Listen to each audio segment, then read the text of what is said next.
can't quite believe we're seeing these numbers. 919 people have lost their lives in the last 24 hours in Italy. That is by far the biggest loss of life in a 24-hour period, not just in Italy, but globally. If I'm not mistaken, the biggest loss of life in a single day in Italy so far before this figure was 765. I'll need to check that to be sure, but it was around that.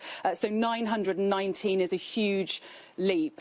And to think that it was just the 21st of February, exactly 5 weeks ago today, that Italy lost its first citizen to COVID-19, and the number now stands at 9,134 lives lost in just 5 weeks. It's impossible to imagine what that feels like for the people working on the front line, the doctors and nurses. We know now that 14% of the positive cases are frontline healthcare workers. And of course, the number of cases in Italy has risen as well today significantly to 86,498, up from 80,500 around that point yesterday.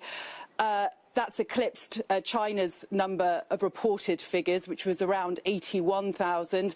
We did expect that to exceed China's figures today, but I don't think anyone expected the death toll to be quite that size mark. 919 lives lost in a 24-hour period, Italy's biggest loss of life so far. And I can also tell you that in Lombardy today, Mark, 541 people are said to have lost their lives in the last 24 hours, bringing the number of lives lost just in the Lombardy region alone to 5,402, a very, very sharp rise compared to yesterday.